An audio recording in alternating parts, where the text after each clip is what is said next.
বানের জলে পানিবন্দী লাখো মানুষ। চট্টগ্রামে বানভাসীদের পাশে জামায়াত আমির ত্রাণ বিতরণ।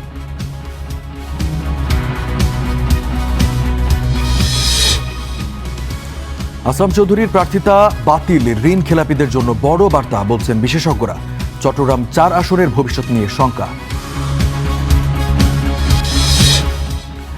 ইনকিলাব কালচারাল সেন্টার নিয়ে বিরোধ, অর্থের ব্যবহার, স্বচ্ছতা ও মালিকানা নিয়ে প্রশ্ন। ষড়যন্ত্র দেখছেন ওসমান হাদির বোন।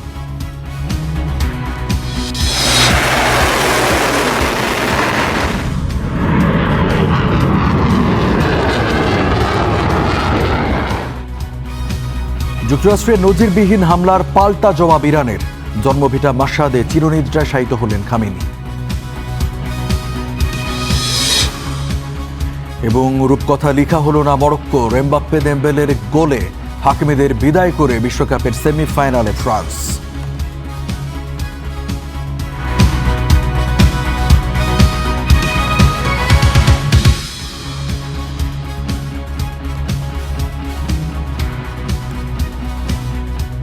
স্বাগত স্টার নিউজে, সাথে আছে রঞ্জিত শেখার। দেখছিলেন সংবাদ শিরোনাম।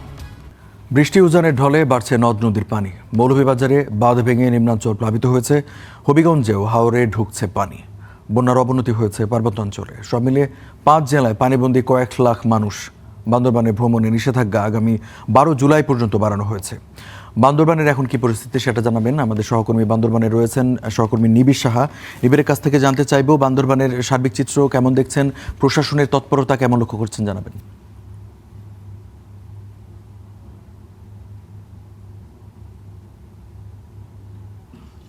প্রশাসনের যে তৎপরতার কথা বললেন, আমি এখন দাঁড়িয়ে আছি বান্দরবান সদর উপজেলার শেরেবাংলানগর এলাকায়, এবং এখানে কিন্তু আসলে স্থানীয় যারা রয়েছেন তারা অনেকেই আজকে বন্যা দুর্গত যারা রয়েছেন, যাদের ঘর এই বন্যার পানিতে এখনও অর্ধেক ডুবে রয়েছে, তাদের অনেকে আজকে ঘরে ফিরেছেন। ঘরের কি অবস্থা সেটি দেখার জন্য তারা ঘরে ফিরেছেন, এবং আমি তাদের সাথে কথা বলেছি। তারা যেমনটি বলেছেন যে প্রশাসনের তৎপরতা শুধুমাত্র তারা যেমনটি পেয়েছেন দুপুরে এবং রাতে 2 বেলা প্রশাসনের পক্ষ থেকে খিচুড়ি, এবং গতকাল প্রত্যেক পরিবারকে 5 লিটার করে বিশুদ্ধ জল সেটি সরবরাহ করা হয়েছে।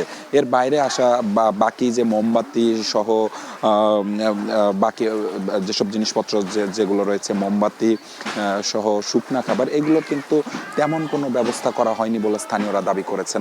এবং এই এলাকার যে জলাবদ্ধতা এবং বন্যা পরিস্থিতি সেটির কথা যদি বলি, যে আমার সামনে যে ঘরগুলো দেখছেন, এই ঘরগুলোর কিন্তু পুরোটাই বলা যায় যে ওপরের অংশ অর্থাৎ চাল, টিনের যে ঘরগুলো, টিনের চাল বাদে কিন্তু আসলে পুরো বাড়িগুলোই কিন্তু আসলে এখানে আমরা দেখছি যে বন্যার পানিতে ডুবে রয়েছে, যার কারণে এখানে কিন্তু আসলে থাকার মতো কোনো জায়গাই নেই। অর্থাৎ এখানে যখন পানি ওঠে তখন স্থানীয় কয়েকজন আমাকে যেমনটি জানিয়েছেন, এই এলাকায় যারা থাকেন তারা আসলে সামনের একটি নির্মাণাধীন একটি ভবনে গিয়ে আশ্রয় নেন, এবং সেখানে আসলে অনেকে রয়েছেন, অনেকে পাশের যে আশ্রয় কেন্দ্র সেই আশ্রয় কেন্দ্রে চলে গেছেন।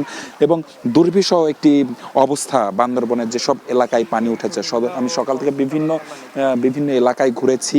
বিভিন্ন এলাকায় ঘুরে আমার যে চিত্র যেটি আমার চোখে পড়েছে, যে বেশিরভাগ এলাকাতেই কিন্তু আমরা দেখেছি যে কোমর কিংবা বুক সমান পানিও কিন্তু রয়েছে, যার কারণে কিন্তু আসলে সেসব এলাকায় থাকার মতো অবস্থা তেমন খুব একটা নেই, যার কারণে অনেকেই আশ্রয়কেন্দ্রে এসে অবস্থান নিয়েছেন।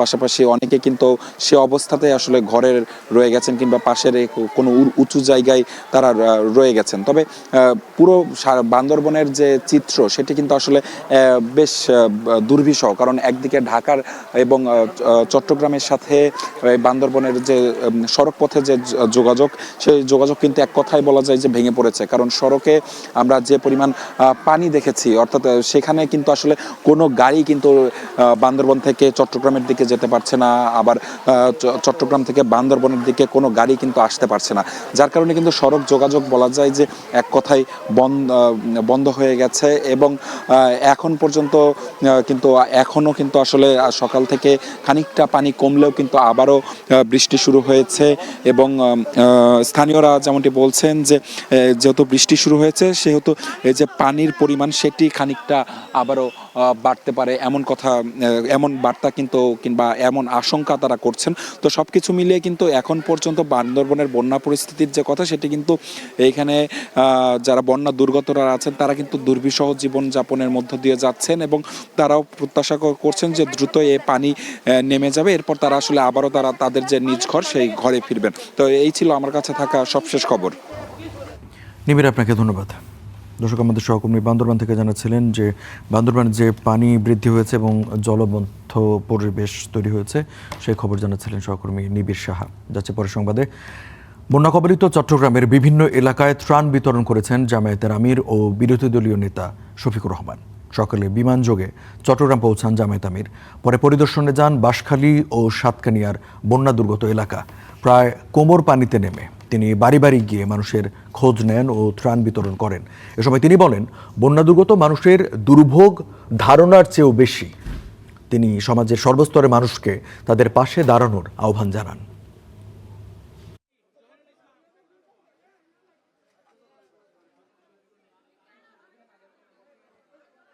আমাদের পক্ষ থেকে সাহায্য সহযোগিতা যা পারি তাও করব এবং ফিরে গিয়ে আমরা সরকারকে এই ব্যাপারে অবহিত করে অবশ্যই আপনাদের হয়েই দাবি জানাবো।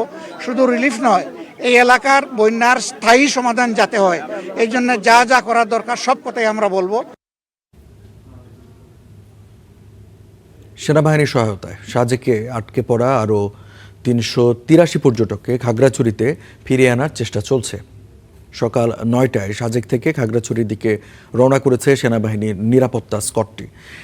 এদিকে চেঙ্গি নদী ও আশপাশের ছড়া খালের পানি জমায় খাগড়াছড়ি জেলা সদরের সবকটি নিচু এলাকার জলাবদ্ধতা পরিস্থিতি এখন অনেকটাই স্বাভাবিক। তবে উপজেলার সবচেয়ে নিচু এলাকা ছোট মেংরু ইউনিয়নে এখনও সড়ক ও ঘরবাড়ি পানিতে ডুবে থাকায় কয়েক হাজার পরিবার পানিবন্দী অবস্থায় রয়েছে।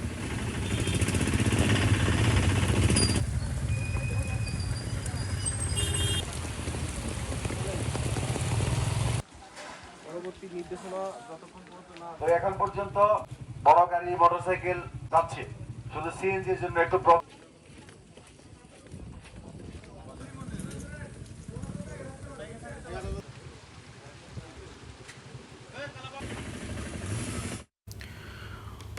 দর্শক, সারা দেশেই বৃষ্টির জন্য বিভিন্ন জায়গায় জলাবদ্ধতা তৈরি হয়েছে, কোথাও কোথাও বন্যা পরিস্থিতি তৈরি হয়েছে, বিশেষ করে পার্বত্য অঞ্চলে। আপনাদেরকে সংবাদের শুরু থেকে যেমনটা জানাচ্ছিলাম যে সেখানে দুর্গতদের সহায়তার জন্য জামায়াত আমির সেখানে পৌঁছে গেছেন এবং হাঁটু পানিতে বা কোমর পানিতে পর্যন্ত তিনি নেমে বাড়ি বাড়ি গিয়ে ত্রাণ বিতরণ করছেন এবং সমাজের বিত্তবান যারা আছেন তাদেরকে কিন্তু তিনি সহায়তার আহ্বানও জানিয়েছেন। আমরা রাজধানীর বাইরের চিত্র জানাচ্ছিলাম আপনাদেরকে। এবারে রাজধানীর চিত্রটা কি বৈরী আবহাওয়ার কারণে সেখানে নানা দুর্ভোগ তৈরি হয়েছে এবং টানা বৃষ্টিতে রাজধানীর বিভিন্ন গুরুত্বপূর্ণ সড়কে পানি জমেছে। এই ভোগান্তির খবর আমরা জানবো। আমাদের সহকর্মী মৌমিতা আমাদের সাথে যুক্ত আছেন। টানা বৃষ্টিতে রাজধানীর বিভিন্ন জায়গায় এমনিতেই পানি জমে যায়, তো আপনি যে এলাকায় রয়েছেন সেখানে কি পরিস্থিতি দেখছেন? রাজধানীর পুরান ঢাকার বংশালে এবং এটি কিন্তু বেশ জনগুরুত্বপূর্ণ একটি এলাকা, কিন্তু এই এলাকার যে বাসিন্দা তাদের অভিযোগ হচ্ছে 10 মিনিটের বৃষ্টিও যদি হয় পুরান ঢাকার প্রতিটি অলিগলি এরকম বর্ষার পানিতে জমে রাস্তাঘাট একদম জলাবদ্ধতা আটকে যায়। আমার পেছনের যে সড়কটি দেখতে পাচ্ছি, আমরা সকাল থেকে এই পুরান ঢাকার বিভিন্ন অলিগলিতে ছিলাম এবং সবগুলো অলিগলির চিত্রই কিন্তু রঞ্জু একই রকম। এরকম হাঁটু সমান পানি পেরিয়েই কিন্তু এই এলাকার মানুষদের চলাচল করতে হয় এবং তাদের অভিযোগ হচ্ছে 10 মিনিটের বৃষ্টি থেকে আধা ঘন্টার বৃষ্টি যদি হয় তাহলেই তাদেরকে এই জলাবদ্ধতার সম্মুখীন হতে হয় এবং এর কারণে তাদের ব্যবসা বাণিজ্য, বাচ্চাদের স্কুলের পড়ালেখা সবকিছুই ক্ষতিগ্রস্ত হচ্ছে। আমরা একটু এই এলাকার এক বাসিন্দার সাথে কথা বলতে চাই, যার এখানে একটি ব্যবসা প্রতিষ্ঠান রয়েছে। এই জলাবদ্ধতার কারণে আপনাদের কি কি সমস্যা হচ্ছে যদি আমাদেরকে একটু জানাতেন। চলাচলের সমস্যা হলো আপনাকে, আমাদের এখানে 1 ঘন্টা বৃষ্টি হলে এখানে পানি জমে যায়, অনেক কষ্ট হয় আমাদেরকে, পাবলিকের কষ্ট হয়, চলাচল দোকানদারকে কষ্ট হয়। এটা তো আমাদের সরকারের দেখা উচিত। তা এখন মনে করেন না, এটা আগে এক সময় বৃষ্টি হচ্ছিল প্রায় 30 বছর আগে 1 সপ্তাহ টানা বৃষ্টি হয়েছে, কখনো এরকম পানি জমেনি। এই যে আমাদের এখানে সরকার যে বড় বড় ড্রেন পাইপ বসানো হয়েছে, মানুষ মনে করেন 20-25 হেঁটে যেতে পারবে। তা এখন যে পানি জমে যায়, এই কষ্ট আমাদের সমিতি কোনো উদ্যোগ নেয় না, সমিতি কিছু বলে না, দেখে না। তো এটা তো প্রজেক্ট অনেক বড়, আমাদের বর্তমান যে সাবেক চেয়ারম্যান ছিল মান্নান, সে অনেক চেষ্টা করছে, বড় বড় গাড়িটারে আইনা পাম্প টাম দিচ্ছে, দেওয়ার পরে কোনো কাজ হয় না। আমার যতটুকু সম্ভব ভিতরে আপনাকে বস্তা বস্তা থাকতে পারে, এগুলা সরকারের দেখা উচিত, বস্তাগুলো উঠানোর। এই এলাকা তো একটি ব্যবসায়পূর্ণ এবং পাইকারি এবং খুচরা ব্যবসার একটি গুরুত্বপূর্ণ এলাকা, এবং এই যে বিভিন্ন অলিগলিতে যে এই ধরনের সমস্যা হচ্ছে, আপনারা কি প্রশাসনের কাছে এই নিয়ে সহায়তা চেয়েছেন? আমরা চেয়ারম্যান যখন আপনাকে ছিল তখন বলা হয়েছে, অভিযোগ করা হয়েছে, তখন তো চেয়ারম্যান এগুলো দেখছিল, দেখার পরে তো কোনো কাজ আর হয়নি। পরিবর্তন হয়ে গেছে সরকার, এখন বর্তমানে যে সরকার আছে এখন এগুলো দেখা উচিত। রঞ্জু, যেমনটি এই দোকানদার বলছিলেন যে একদম 10 মিনিট থেকে আধা ঘন্টার বৃষ্টি, 1 ঘন্টার বৃষ্টিতে এই শহর এই রাস্তাটি পুরোপুরি কিন্তু জলাবদ্ধতায় আটকে যায় এবং তাদেরকে হাঁটু থেকে কোমর সমান পানিতে তাদেরকে চলাচল করতে হয়, এবং এই এলাকার সব বাসিন্দাদের কিন্তু একই রকম অভিজ্ঞতা, এবং তারা কিন্তু একই রকমের অভিযোগ করেছেন যে তাদেরকে এই জলাবদ্ধতার মধ্যেই বছরের পর বছর সময় কাটাতে হচ্ছে, এবং তারা যেমনটি জানাচ্ছিলেন যে প্রশাসনের কাছে সহায়তা চেয়েছে এবং প্রশাসনের পক্ষ থেকে চেষ্টাও করা হয়েছে, কিন্তু সেভাবে সেই সমাধান হয়নি। এখন তারা এই যে নতুন সরকার রয়েছেন সেই সরকারের কাছে এই সমস্যার সমাধানের দাবি জানাচ্ছেন। রঞ্জু। মৌমিতা, আপনাকে ধন্যবাদ। আপনি ঠিকই বলছিলেন এবং একজন দোকানদারও কিন্তু ঠিকই বলছিলেন যে একটুখানি বৃষ্টি হলে পুরান ঢাকায় আসলে জমে যায় পানি। তো সেই পরিস্থিতিতে দর্শক আপনাদেরকে জানাচ্ছিলাম আমাদের সহকর্মী মৌমিতা মৌয়ের মাধ্যমে। এবারে চলে যেতে চাইব নিউ মার্কেট এলাকায়, এবং সেখানে রয়েছেন আমাদের সহকর্মী সুমন মাহমুদ। সুমনের সাথে যুক্ত হতে চাই। সুমন, নিউ মার্কেট এলাকাতেও কিন্তু বৃষ্টি হলেই পানি জমে যায়, সেখানে হাঁটু পানি হয়ে থাকে। এখন কি চিত্র লক্ষ্য করছেন? এবং আজকে তো সাপ্তাহিক ছুটির দিন হলে নিউ মার্কেটের জন্য এটা আজকে ব্যবসার দিন, এবং ব্যবসায়ীরা কি বলছেন, যারা কিনতে এসেছেন তাদের উপস্থিতি কতটা লক্ষ্য করছেন? আপনাকে ধন্যবাদ। এই মুহূর্তে আমি নিউ মার্কেট যে চাঁদনি চক মার্কেট রয়েছে ঠিক তার সামনে দাঁড়ানো আছি। সাপ্তাহিক ছুটির দিন, আজ শুক্রবার। সকাল থেকে কিন্তু আমরা এই মার্কেটের বিভিন্ন অলিগলি ঘুরে দেখেছি। ঠিক এই মুহূর্তে যদি আমি আমার পিছনে দেখাতে চাই তাহলে আমরা দেখতে পাবো যে প্রতিটি দোকানই প্রায় সেখানে ক্রেতা শূন্য, ক্রেতা নেই বললেই চলে। বৃষ্টি সকাল থেকে বাড়ছে, গত কয়েকদিন ধরে বৃষ্টি হচ্ছে, এবং সকাল থেকে কিন্তু ধারাবাহিকভাবে বৃষ্টি হওয়ার কারণে এই মার্কেট, এত বড় একটি মার্কেট, সেখানে আসলে ক্রেতা শূন্যই বলা যায়। ঠিক এই মুহূর্তে এই যে দোকানগুলো রয়েছে সেই দোকানগুলোর সামনে কিন্তু আমরা দেখতে পাচ্ছি যে আসলে এখানে ক্রেতা শূন্য। আমি যদি একটু জানতে চাই যে সকাল থেকে আপনারা দোকান খুলেছেন, দোকান খোলার পর আসলে এখানে ক্রেতা কেমন ছিল বা আপনাদের ব্যবসার কি অবস্থা? ব্যবসা আসলে খুবই খারাপ বর্ষার সময়, আর ক্রেতা একদমই নাই। মানুষ কিভাবে বের হবে? সারাদিন তো বৃষ্টি, আর এখন পর্যন্ত কোনো কাস্টমার আসে নাই। কাস্টমার তো আসেনি, তাহলে কি পরিমাণ ক্ষতি হয় আপনাদের একদিনে যদি কাস্টমার আপনারা না পান? আমাদের দোকান খুলে তো দোকান ভাড়া, স্টাফ, তারপরে মালের খরচ, এই বর্ষা সিজনে পুরো মাসই লস হয় আমাদের, অনেক লস। ধন্যবাদ। আমরা জানছিলাম যে আসলে যারা এখানে যাদের দোকান এখানে রয়েছে তারা কিন্তু সকাল থেকে দোকান খুলেছেন, তারা দোকান চালানোর চেষ্টা করছেন, কিন্তু ক্রেতার অভাবে তারা আসলে দোকান চালাতে পারছেন না, বা এখানে দোকানে তারা অপেক্ষা করছেন ক্রেতা আসলে হয়তো বা তাদের কাছে বিক্রি করবেন, এবং সেই অপেক্ষায় তারা রয়েছেন। সকাল থেকে আমরা যে বিষয়টি আমরা আমাদের দর্শকদের দেখাতে চেয়েছিলাম, নিউ মার্কেটের সামনে প্রচুর পানি জমে আছে। এই মুহূর্তে হাঁটুর সমান বা তার কিছুটা উপরে আমরা পানি দেখতে পেয়েছি। এখন পর্যন্ত বৃষ্টি কিন্তু কন্টিনিউ করছে, এবং এই বৃষ্টি যদি কন্টিনিউ থাকে তাহলে হয়তোবা অল্প কিছু সময়ের মধ্যেই আরো হয়তোবা পানি জমবে, এবং এই পানিতে দুর্ভোগে পড়বেন এই এলাকায় যারা যাতায়াত করছেন, যারা ক্রেতা আছেন, যারা বিক্রেতা আছেন, সবাই। রঞ্জু। সুমন, আপনাকে ধন্যবাদ। দর্শক, রাজধানী নিউ মার্কেট এলাকা থেকে যে বৃষ্টি পরিস্থিতি এবং জলাবদ্ধতার খবর জানাচ্ছিলেন আমাদের সহকর্মী সুমন মাহমুদ। আসলাম চৌধুরীর প্রার্থিতা বাতিলে আপিল বিভাগের রায় ঋণ খেলাপিদের জন্য এক বড় দৃষ্টান্ত, এমনটাই মনে করেন আইন বিশেষজ্ঞরা। নির্বাচন বিশেষজ্ঞদের মতে আইনের ফাঁক গলে ঋণ খেলাপি হয়েও নির্বাচনে অংশগ্রহণের সুযোগ থাকায় বিপত্তিতে পড়েছেন ভোটাররা। আর নির্বাচন কমিশন বলছে এ বিষয়ে আপিল বিভাগের নির্দেশনা মেনেই কাজ করবে ইসি। যদিও আসলাম চৌধুরীর অভিযোগ, সর্বোচ্চ আদালতের রায়ে জনগণের প্রত্যাশা পূরণ হয়নি। এদিকে ঋণ খেলাপির দায়ে বিএনপি প্রার্থীর প্রার্থিতা বাতিল হওয়ায় চট্টগ্রাম 4 আসনের ভবিষ্যৎ নিয়ে প্রশ্ন উঠেছে জনমনে।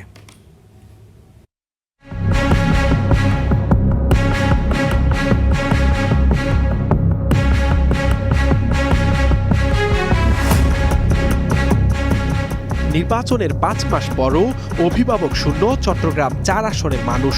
কে হবেন জনপ্রতিনিধি সে আলোচনায় যেন সর্বত্র। যদিও 12 ফেব্রুয়ারি নির্বাচনে পছন্দের প্রার্থীকে বিজয়ী করতে ভোট দিয়েছিলেন ভোটাররা, ফলাফলও আসে বিএনপির পক্ষে।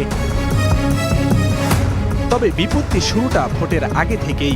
প্রথম দফায় ইসি আসলাম চৌধুরীর প্রার্থিতা বাতিল করে, পরে হাইকোর্ট তা বৈধ বলে রায় দেয়। কিন্তু আপিল বিভাগ এ বিষয়ে চূড়ান্ত শুনানি ছাড়া ফলাফলের গেজেট না প্রকাশের শর্তে ভোট অনুষ্ঠানের সিদ্ধান্ত দেয়।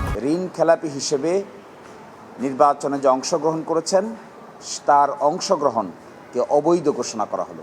সেই ধারাবাহিকতায় 30 জুন ঋণ খেলাপির দায়ে আসলাম চৌধুরীর প্রার্থিতা বাতিল করে রায় দেয় সুপ্রিম কোর্ট। প্রশ্ন হচ্ছে, এখন কি হবে চট্টগ্রাম 4 আসনের? আসলাম চৌধুরী সাহেবেরটা তো এখন কি হবে এটা তো আমি বলতে পারবো না, এটা আদালতের বিষয়। আমরা তো এখনো পর্যন্ত অফিসিয়ালি কিছু পাইনি।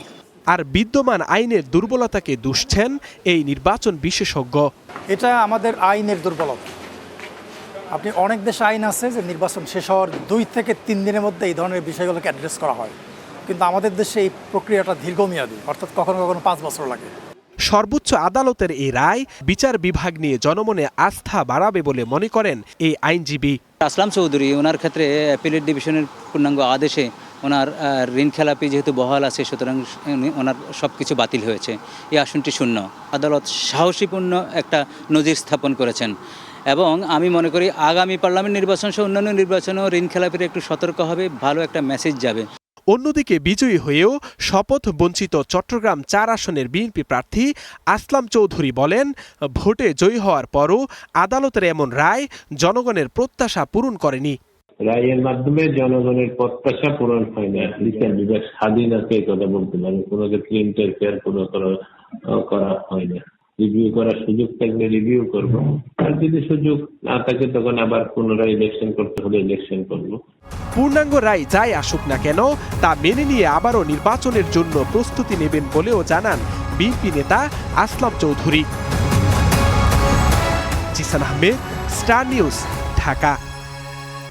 দর্শক, টানা বৃষ্টিতে রাজধানীর কারওয়ান বাজারে দুর্ভোগ।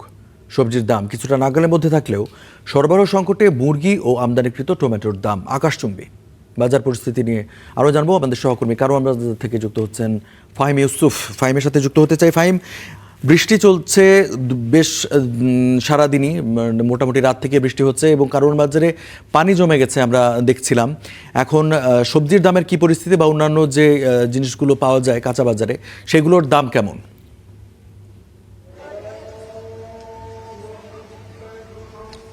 ধন্যবাদ। আমি সকাল থেকে যেটি দেখতে পেয়েছি যে মুষলধারে বৃষ্টির পর কারওয়ান বাজারে যে জলাবদ্ধতা, এই জলাবদ্ধতার কারণে সাধারণ যে ব্যবসার গতি সেটি কিন্তু ইতোমধ্যে থমকে গেছে এবং বেশিরভাগ জায়গায় অনেক দোকানিরা অফ করতে তারা বাধ্য হয়েছেন এবং সেই অনুযায়ী আমরা দেখতে পেয়েছি যে এই যে বিভিন্ন দোকান বন্ধ হওয়া বা গেল এক সপ্তাহ ধরে টানা যে বৃষ্টি, এই বৃষ্টির যে প্রভাব, সেই সরবরাহ সংকটের কারণে আমরা দেখতে পেয়েছি বেশ কিছু সবজির দাম, পাশাপাশি বিভিন্ন মাছের দামও বাড়তি রয়েছে।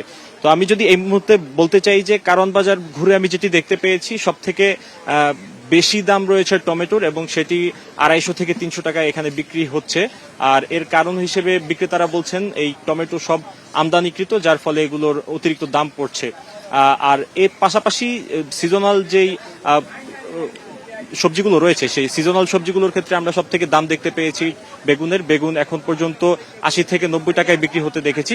আর এমনিতে সাধারণ যে সময় গত সপ্তাহের তুলনায় আমরা এই সপ্তাহে প্রতিটি সবজির ক্ষেত্রেই গড়ে 5 থেকে 10 টাকা পর্যন্ত অতিরিক্ত দামে বিক্রি হতে দেখেছি। এবং ইতিমধ্যে আমরা আরেকটি বিষয় লক্ষ্য করেছি যে মুরগির বাজারে, যেখানে আগে আমরা গত সপ্তাহে দেখতে পেয়েছি যে 160 থেকে 165 টাকায় মুরগি বিক্রি হতো, সেখানে 10 থেকে 15 টাকা ইতিমধ্যে বেড়ে গিয়েছে 175 থেকে 80 টাকা পর্যন্ত প্রতি কেজি ব্রয়লার মুরগি এখানে বিক্রি হতে দেখেছি। এবং সেই ক্ষেত্রে আরেকটি বিষয় লক্ষণীয় যে এখানে কারওয়ান বাজারে এখন পর্যন্ত সোনালী মুরগির দাম প্রায় 350 টাকার উপরে বিক্রি হচ্ছে। আর জলাবদ্ধতার কারণে সকাল থেকে যেটি দেখতে পেয়েছি, এখানে ক্রেতাদের তেমন একটি ভিড় নেই এবং রাজধানীর অন্যান্য বাজারের তুলনায় এখানকার যে পানি জমে থাকার দৃশ্য সেটি কিন্তু অনেকটাই আলাদা। আমরা সকালে এর আগে দেখানোর চেষ্টা করেছিলাম যে কৃষি বাজারের পরিস্থিতি, সেখানেও এতটা পানি জমেনি, যার কারণে সাধারণ ক্রেতা যারা রয়েছেন তারা নিত্যদিনের যেই কেনাকাটা সেটি তারা করতে পারছিলেন। তবে কারওয়ান বাজারে এখন পর্যন্ত সেই পরিস্থিতি নেই। এখন পর্যন্ত আমি যেটি দেখতে পেয়েছি যে প্রতিটি জায়গাতেই পানি জমে থাকার কারণে সাধারণ বেচাকেনা বন্ধ রয়েছে, আর সব মিলিয়ে বেশ কিছু সবজির দাম এখন পর্যন্ত আমরা বাড়তি দেখেছি। তবে আরেকটি বিষয় লক্ষণীয় যে শুধুমাত্র যে সবজির দাম বাড়তি রয়েছে এমনটি নয়, মাছ বাজারে সরবরাহ সংকটের দোহাই দিয়ে বিক্রেতারা প্রায় 20 থেকে 30 টাকা অতিরিক্ত দাম রাখছেন অনেক ক্ষেত্রে। আবার আমরা কিছুক্ষণ আগে দেখছিলাম যে ইলিশ মাছের কেজি প্রায় 200 থেকে 300 টাকা পর্যন্ত বেড়ে গিয়েছে। এই ছিল আমার কাছে বাজারের সবশেষ পরিস্থিতি। ফাহিম ইউসুফ, আপনাকে ধন্যবাদ। দর্শক, আমাদের সহকর্মী জানাচ্ছিলেন যে কারওয়ান বাজারে সাপ্তাহিক ছুটির দিন এমনিতেই বিক্রেতারা বিভিন্ন সময় দাম বাড়িয়ে থাকে, কিন্তু এর মধ্যেই কিন্তু বৃষ্টি হয়েছে, বৃষ্টির কারণে দামটা আরেকটু বেড়েছে। এবারে আন্তর্জাতিক প্রসঙ্গ, একটি ইতিহাসের বিদায়। কোটি কোটি জনতার অশ্রুসিক্ত ভালোবাসায় দাফন করা হলো ইরানের বিপ্লবী নেতা আয়াতুল্লাহ আলী খামেনিকে। তেহরান, কোম, ইরাকের নাজাফ ও কারবালায় জানাজা আর শোকানুষ্ঠান শেষে প্রয়াত সর্বোচ্চ নেতাকে দাফন করা হলো ইরানের মাশহাদে। সেখানে শেষ জানাজা ইমামতি করেন তারই বড় ছেলে মুস্তফা খামেনি। আর নিরাপত্তা ঝুঁকি থাকায় শেষ জানাজায়ও অংশ নিতে পারেননি বর্তমান সর্বোচ্চ নেতা মুস্তফা খামেনি। অগণিত মানুষ, এক পোশাক, এক ভাষা, একই আর্তনাদ। শোকাহত এই জনতার স্রোত মিশেছিল ইরানের উত্তর পূর্বাঞ্চলীয় আধ্যাত্মিক নগরী মাশহাদে। প্রিয় বিপ্লবী নেতা আয়াতুল্লাহ আলী খামেনির শেষ যাত্রায় সামিল হলেন হৃদয় ভাঙা এসব মানুষ, যেখানে মাঝে মধ্যেই রোল বয়ে যায় কান্নার।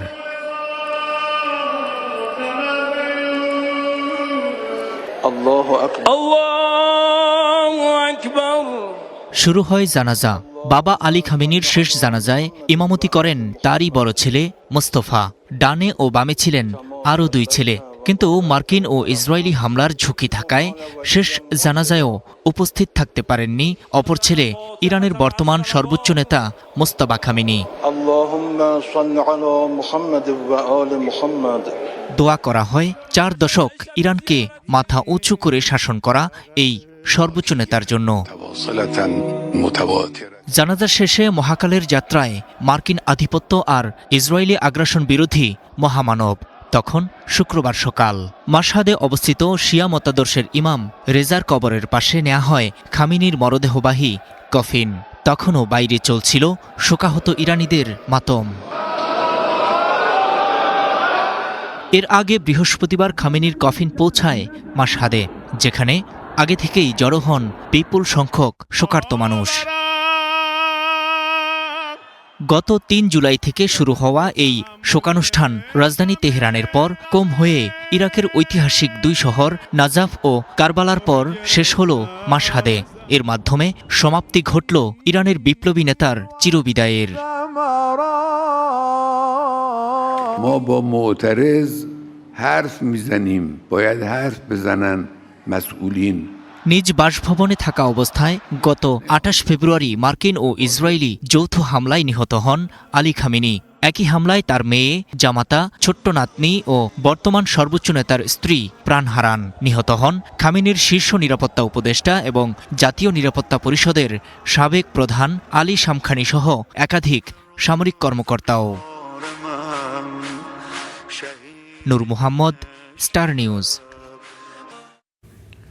এই ছিল স্টার নিউজ। এতক্ষণ যারা সাথে ছিলেন সবাইকে অসংখ্য ধন্যবাদ।